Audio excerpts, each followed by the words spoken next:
Hi guys! Aujourd'hui on se retrouve pour une nouvelle vidéo qui m'a été ultra demandée, si pas d'ailleurs la vidéo la plus demandée, puisque je viens vous parler de la première année de médecine. Pour ceux qui ne savent pas, je m'appelle Macha, j'ai 18 ans et je suis en première à l'université en médecine, justement en Belgique. Donc c'est pour ça que je fais beaucoup de vidéos qui parlent notamment de l'examen d'entrée pour accéder à ces études-ci. Mais là, vu que vous avez été nombreux à me demander de faire une vidéo qui aborde la première année de médecine, bah me voici. Sachez que ce que je vais dire s'applique surtout pour l'université de Liège. La première question à laquelle je vais essayer de répondre, c'est comment faire pour valider une année en médecine.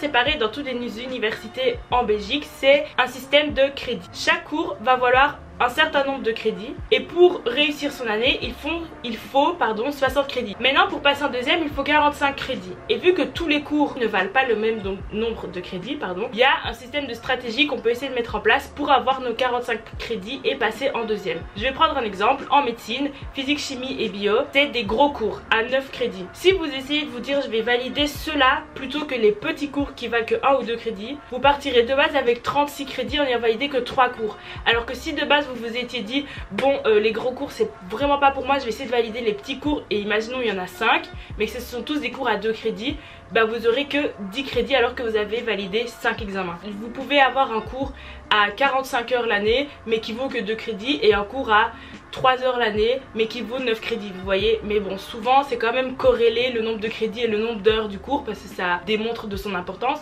Alors dans l'année il y a 2 périodes que nous appelons quadrimestres. Le premier quadri et le deuxième quadri. Au premier quadri vous allez avoir des cours pour lesquels vous serez interrogé en décembre. Ensuite, au deuxième quadrimestre, vous aurez d'autres cours que vous devrez valider en juin. En première, parce qu'en deuxième, il y a des changements. Je ne connais pas encore puisque je n'y suis pas encore, donc je ne me suis pas encore vraiment renseignée. Si jamais vous ratez vos examens de décembre, vous avez la possibilité de les réessayer en juin en même temps que la vraie session du deuxième quadrimestre. Si vous les re-ratez en juin ou que vous ratez dès du deuxième quadrimestre en juin, vous aurez une dernière session en août. C'est quand même cool, ils sont sympas avec nous, on va dire. On a 3 chances pour essayer de valider les cours du premier quadrimestre puisqu'on a la session normale, la deuxième session en juin et la dernière session en août. Sinon, d'habitude à l'université, on a notre premier essai durant la session de l'examen, que ce soit du premier ou du deuxième quadri, et puis ensuite si on rate, on peut le repasser en août et c'est ce qu'on appelle les deuxièmes sessions. Sachez que à Liège, je sais qu'on a des cours qu'il n'y a pas par exemple à Namur ou à l'ULB, mais les gros cours, les bases on va dire, c'est les mêmes. Au Q1, au premier quadri, on a chimie qui vaut 9 crédits, physique qui vaut 9 crédits, bio qui vaut 9 crédits, c'est vraiment les fardeaux du premier quadri, c'est les 3 gros cours. Premier secours qui vaut 1 crédit seulement et MIT, c'est je pense démarche transdisciplinaire, scientifique, apprentissage de la démarche scientifique et lui il vaut 2 crédits et ça c'est vraiment 2 petits cours. D'ailleurs on a eu que une séance de 2 heures pour chaque cours. En chimie on a le cours normal, c'est-à-dire un grand amphi avec le prof qui lit ses dias 3 fois 2 heures par semaine. À côté de ça on a des répétitions et des TP. Les TD en gros ce sont des séances d'exercice avec des assistants ou d'autres profs. Là-bas on fait des exercices sur la matière théorique qu'on a appris dans l'amphi pendant les cours et je trouve que c'est vraiment bien d'essayer d'être grave assidu à ces répétitions là parce que c'est le seul moment où on va vraiment travailler les exercices et à l'examen on est quasiment que interrogé sur les exercices, donc faut quand même les prendre au sérieux on va dire. Ensuite il y a donc les TP comme j'ai dit, ça ce sont les séances de laboratoire. On va mélanger genre de l'acide, de la base, du colorant, on va voir ce que ça se passe, ce qui se passe et tout. C'est intéressant parce que c'est de la mise en pratique. On a des mini tests à la fin de chaque séance de TP et les résultats de ceux-ci seront comptabilisés pour l'examen. Il faut travailler un peu pour pouvoir réussir le test, mais c'est un truc souvent qui aide les élèves justement à remonter leur moyenne, mais ça vaut pour tellement peu que dans le meilleur des cas ça vous fait gagner 1 point à l'examen et dans le pire des cas ça vous en fait perdre 1. Donc c'est pas trop à prendre au sérieux, mais voilà, c'est toujours bien de faire les TP avec sérieux, comme ça vous aide encore mieux à comprendre la théorie. Pour ce qui est du cours de bio, pareil, on a la partie théorie en cours dans l'amphi et je pense que là on a 60 heures en tout, non 65 heures en tout de bio, c'est beaucoup quand même. Et puis à côté de ça on a des séances de répétition et des TP. Au répète on va surtout, on a des questions théoriques sur les matières. On retravaillait des matières que j'avais même pas encore revues toute seule, donc ça me servait à rien. Mais bon, c'est quand même bien. Et on a aussi les TP, donc c'est pareil, un peu des laboratoires, on regarde au microscope les bactéries et tout, c'est intéressant. On peut en rater une seule je pense, on peut avoir une absence et...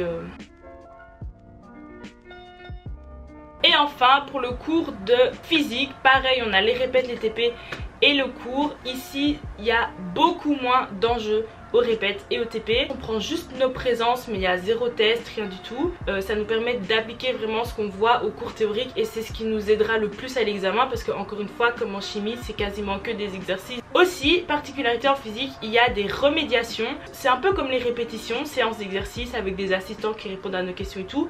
Sauf que c'est pas du tout obligatoire, c'est vraiment pour ceux qui veulent. Moi je sais, je pense que j'ai fait 2 remédiations cette année pour des matières où j'avais vraiment des lacunes et ça m'a aidé, donc c'est toujours bien aussi d'y aller. Les cours en amphithéâtre ne sont pas obligatoires du tout, le prof ne prendra pas votre présence, mais vous verrez plus tard dans la vidéo, parfois c'est ça qui nous joue des tours. Ensuite, au Q2, il y a 3 petits cours à 2 crédits et 4 gros cours à 6 crédits.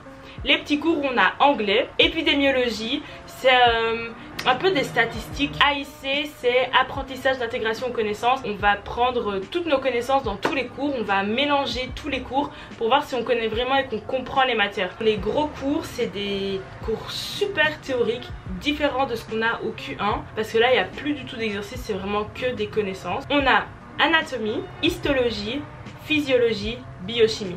Que du IMI. Vous sentez que là on rentre vraiment dans le vif du sujet. J'ai envie de vous raconter un peu comment j'ai vécu le Q1 et le Q2.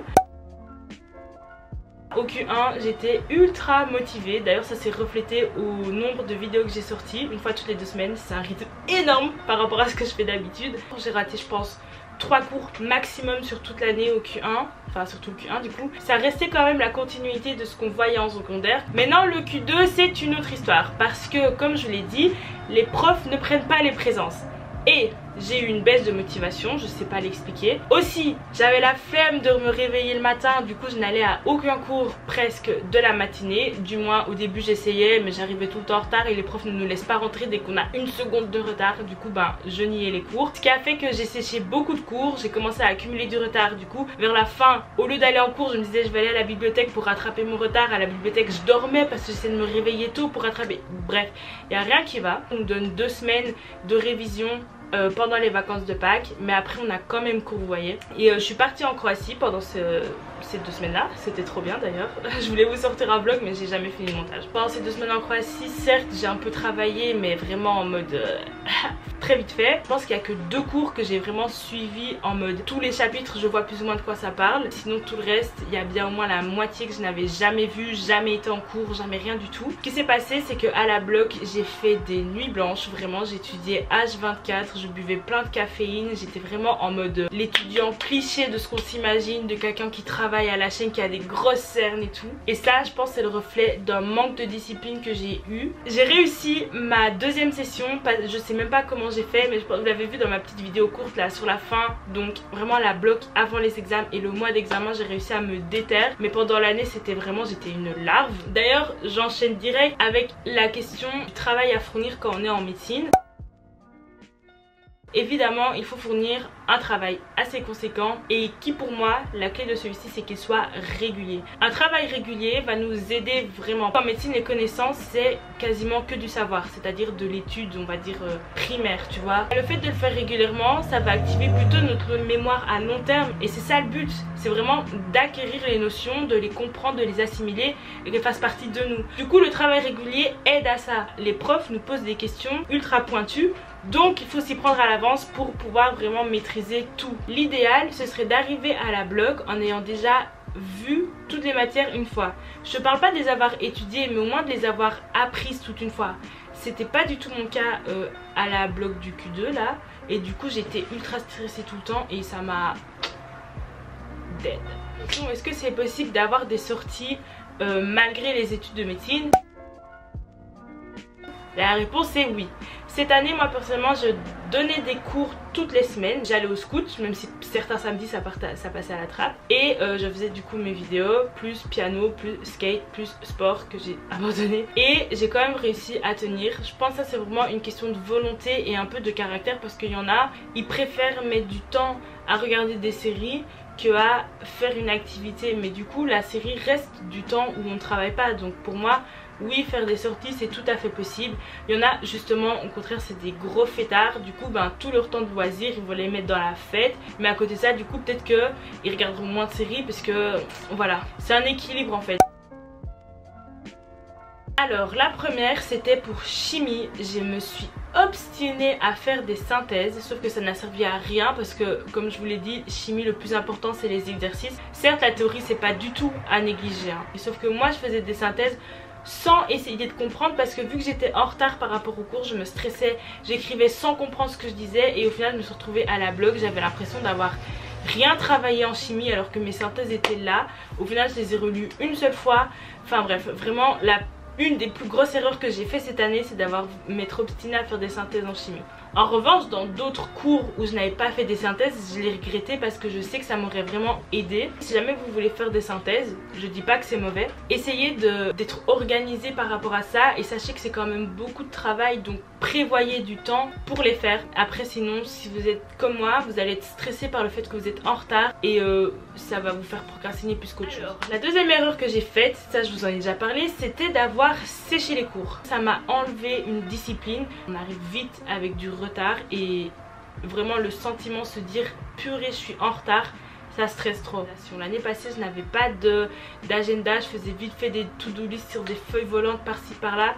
Cette année j'ai décidé que ça allait aussi. Donc la dernière erreur que j'ai faite, je vous en ai déjà parlé plusieurs fois mais je le répète, c'était mon manque de discipline. Parce que contrairement au secondaire, et c'est ça qui je pense va le plus être différent par rapport à vos années d'avant, c'est que les profs s'en foutent. Ils ne vont pas prendre les présences, ils ne vont pas regarder si vous avez fait vos devoirs, ils vont pas regarder rien du tout. Du coup vous êtes seul face à vous-même, et vous êtes la seule personne maître de vous dire ok je me mets au travail. Les peu de fois où j'ai réussi à vraiment me motiver à travailler et à étudier hors contexte d'examen, c'était quand on était à plusieurs et qu'on se disait ok telle date on s'interroge sur telle matière, tel point de matière, et ça vraiment c'est ce qui m'aidait le mieux. D'ailleurs un truc qui m'a super fort motivée, et on le voit aussi dans cette vidéo là, c'était que pendant toute ma bloc j'étais en appel avec une amie, et du coup on était un peu comme si on était ensemble en train d'étudier, et c'était pratique parce que dès que j'avais une question ou dès que elle avait une question, on pouvait directement se la poser et on perdait beaucoup moins de temps, parce que si l'autre savait répondre, elle nous l'expliquait, ça le faisait revoir un peu la matière, retravailler, ça m'apprenait la matière, ça nous aidait toutes les deux. C'est plutôt win-win et c'est cool. Bon voilà les gars, c'est la fin de cette vidéo, j'espère qu'elle vous aura plu. Du coup je vous ai annoncé le résultat, j'ai validé mon année, donc j'ai eu mes 60 crédits du premier coup, donc je suis assez fière, même très fière. Ça veut dire que l'année prochaine on se retrouve quand je serai en deuxième. J'espère que je pourrai vous refaire cette même vidéo avec le même enthousiasme d'avoir réussi mon année. On se dit à la prochaine pour une nouvelle vidéo bientôt, je l'espère. Bye guys!